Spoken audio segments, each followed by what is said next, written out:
We're back now with Lori Hutson of the Tulsa Botanic Garden. What is a Tulsa Botanic Garden? Let's go back in time. How did it get its start? Sure.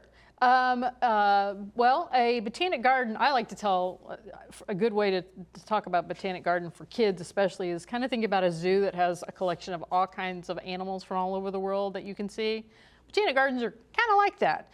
Lots of different kinds of botanic gardens, but how we actually got started is that some community leaders in Tulsa, probably the most active was Pat Woodrum. She had just retired from being executive director of the Tulsa City County Library System and was taking a Master Gardener class under Barry Fugit, who was director of horticulture in Tulsa for a long time and teaching those classes. And he had talked about the fact that Tulsa really didn't have a botanic garden for the size that it was. We had all those other art elements, opera, ballet, symphony, things like that. But that was kind of the one piece that he felt was missing. Of course, being a horticulturist, he really always would be going to other gardens in other towns and saw that Tulsa needed something like that.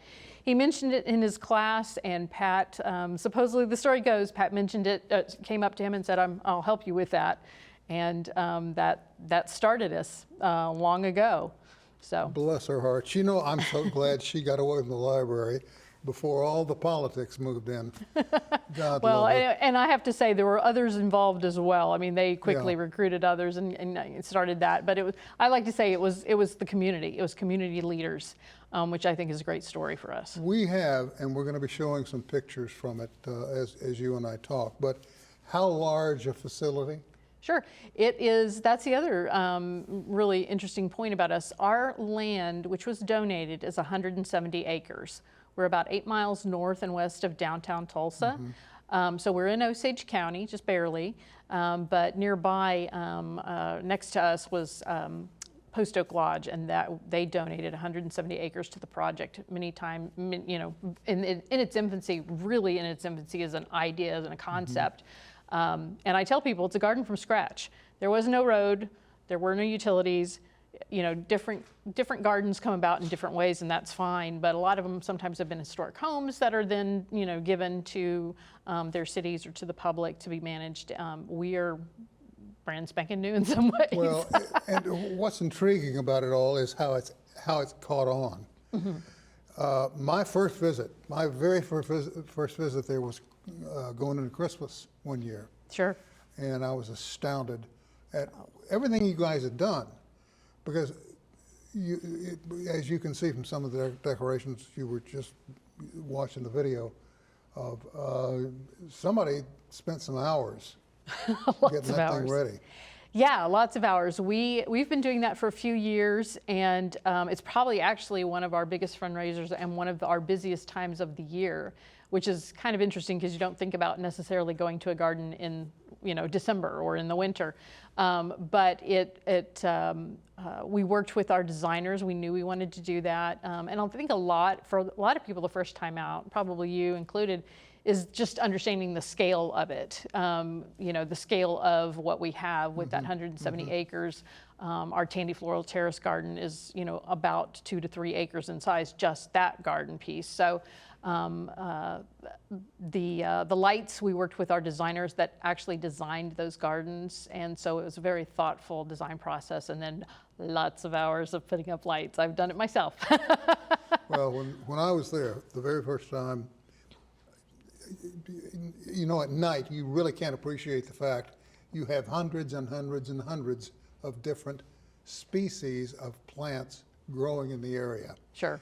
There's also, there was this night, someone on hand to help you if you have questions about how do I grow this, how do I do that. Well, as we left that night, I could see the lights from Tulsa in the distance. I thought, this is really cool. You can come out here and see this. I went back in the daytime in the spring, and things were starting to grow. Yes. And starting to blossom that I didn't see when I was out there when the lights were up. Yeah. Absolutely breathtaking. Oh, thank you. And it looked like the wanted child, if you will, of the Tall Grass Prairie Preserve, which could work in lockstep with it. It's just a marvelous concept. Oh yeah, thank you. Yeah, I mean, I tell people, and you know, it's a new view every day because there's something new that's blooming or something that's ending the seasons. It's just, it changes seasonally, of course, but there's always something happening even in the winter.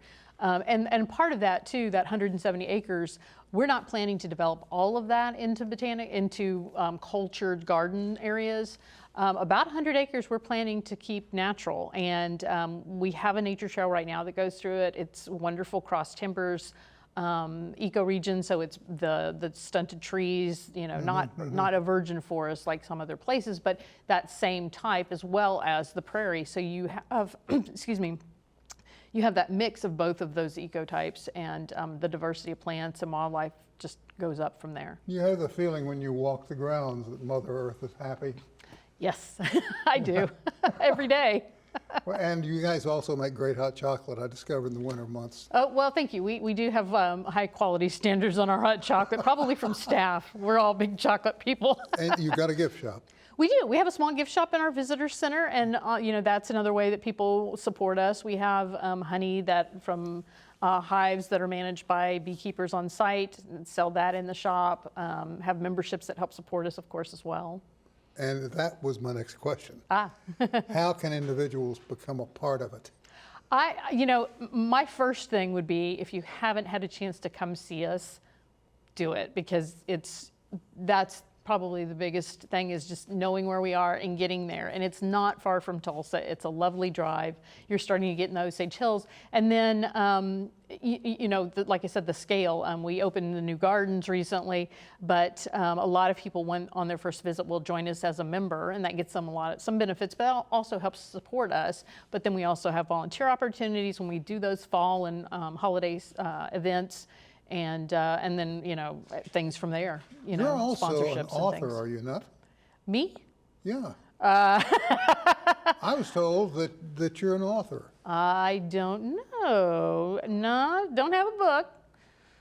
I've written things, but. You're fired. Well, somebody told me you were an author. Okay. And we'll just leave it at that. Okay. Now, if I want to go, Yes. what's the easiest way to get there? It depends on where you're coming from, but I would say, you know, if you go to our website, tulsabotanic.org, we have a link to a map, a Google map. It has our address in it. It will take you there. But basically, we're about 3 to 5 miles from Gilcrease Museum.